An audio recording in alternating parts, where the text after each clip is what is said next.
Assalamualaikum warahmatullahi wabarakatuh. Apa kabar semuanya anak-anakku di sana? Semoga sehat selalu dan selalu dalam lindungan Allah Subhanahu wa Ta'ala.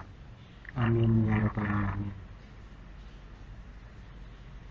Seperti biasa, pada hari ini berjumpa lagi dengan saya dengan materi sejarah kebudayaan Islam Madrasah Tsanawiyah Al-Fatah kelas 7 bersama saya Sajuri SPDU.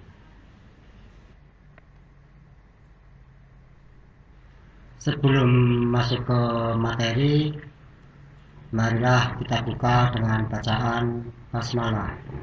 Bismillahirrahmanirrahim. Pada hari ini kita akan belajar tentang perkembangan Islam masa Khulafaur Rasyidin. Coba lihat di bawah ini ada kaligrafi Khulafaur Rasyidin, yaitu nama-nama yang hijau ini diantaranya Abu Bakar As-Siddiq, Umar bin Khattab, Utsman bin Affan, dan Ali bin Abi Thalib. Nah, dari sifat-sifat beliau, mari kita sedikit akan kami jelaskan. Yaitu untuk pertama sifat dari Abu Bakar As-Siddiq.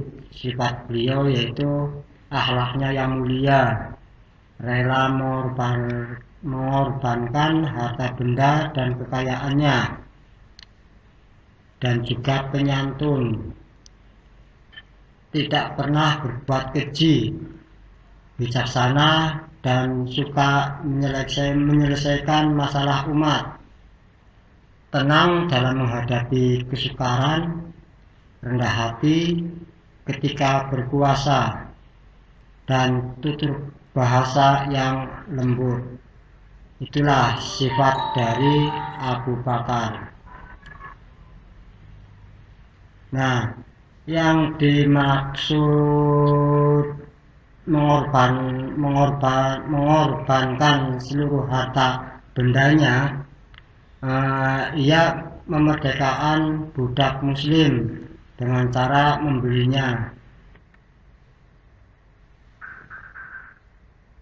Ya, ini kompetensi dasar dari materi yang akan kita pelajari pada hari ini, yaitu yang pertama, menghayati nilai positif yang dilakukan Khulafaur Rasyidin untuk memajukan umat Islam.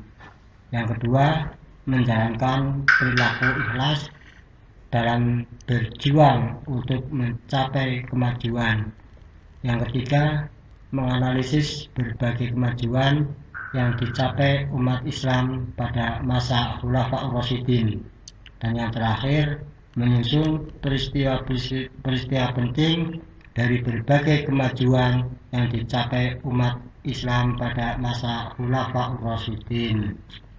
Nah, itu kompetensi dasar dari materi ini. Sebelum membahas lebih lanjut, saya akan sedikit menjelaskan terkait setelah wafatnya Rasulullah SAW.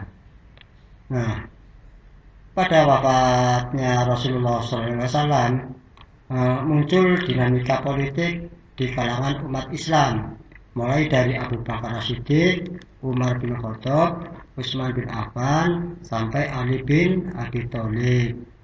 Hal itu tentu mengandung pelajaran dan hikmah tersendiri bagi generasi Islam berikutnya. Nah, untuk Abu Bakar As-Siddiq diangkat sebagai khalifah melalui proses kompetisi yang sangat ketat antara dirinya dengan Sa'ad bin Ubadah. Dinamika politik saat itu memuncak persaingan antar dua kandidat sangat tajam sehingga perselisihan antara dua pihak Muhajirin dan Ansor nyaris terjadi perpecahan di antara kaum muslimin. Nah, peristiwa ini dapat diatasi oleh Umar bin Khattab dengan berbagai argumen yang dapat diterima kedua belah pihak. Nah, seperti itu ya.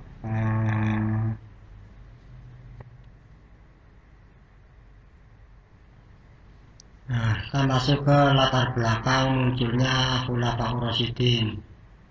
Silahkan gambar di bawah ini kalian amati. Nah, untuk gambar yang pertama merupakan ilustrasi latar belakang sejarah munculnya Khulafaur Rasyidin. Nah, selanjutnya gambar berikutnya yaitu merupakan ilustrasi usaha-usaha Khulafaur Rasyidin yang dianggap sebagai prestasi. Nah, itu ya beberapa gambar, kalian harus bisa mengamati.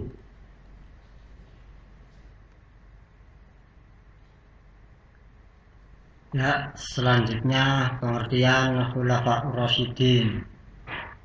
Nah, Khulafaur Rasyidin menurut istilah adalah pemimpin umat Islam pengganti Nabi Muhammad SAW yang telah mendapat petunjuk dari Allah Subhanahu wa Ta'ala untuk meneruskan perjuangan Nabi Muhammad SAW.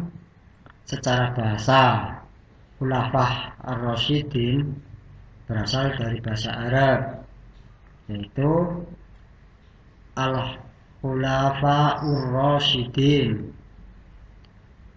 Untuk khalifah artinya pengganti, sedangkan ar-Rasyidin artinya mereka yang dapat petunjuk.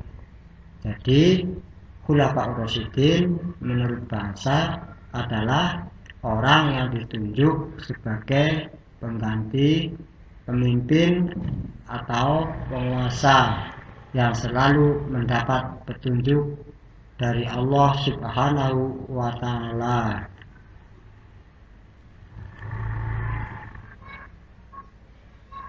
Nah,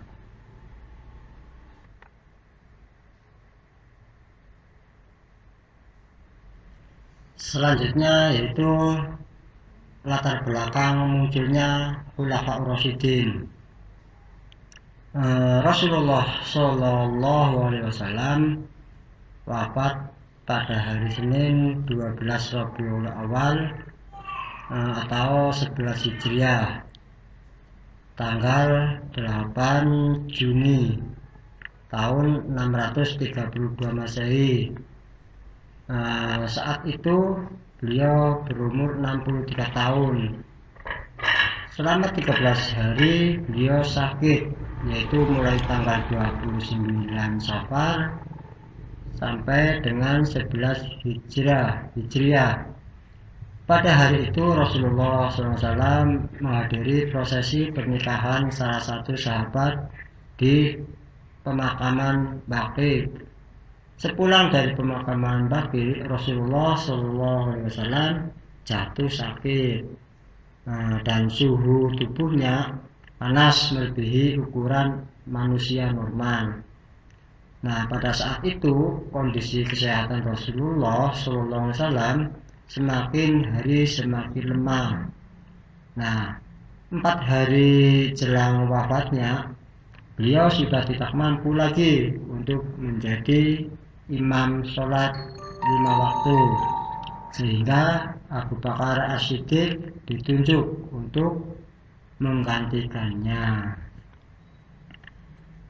Nah, perselisihan kaum Muhajirin dan Ansor muncul sesaat setelah Rasulullah SAW wafat.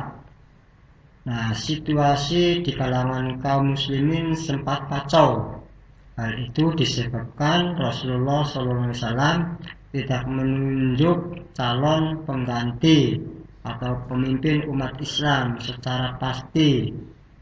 Kaum Muhajirin dan Ansor adalah dua kelompok yang merasa paling berhak menggantikan kepemimpinan umat Islam setelah wafatnya Rasulullah SAW.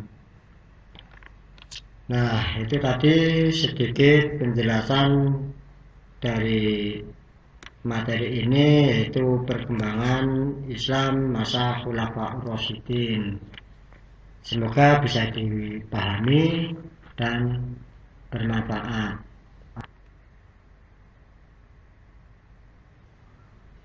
Marilah kita akhiri pembelajaran pada hari ini dengan bacaan hamdalah. Alhamdulillahirabbil alamin. Sekian dan terima kasih. Wallahul muwaffiq ila aqwamit thoriq. Wassalamualaikum warahmatullahi wabarakatuh.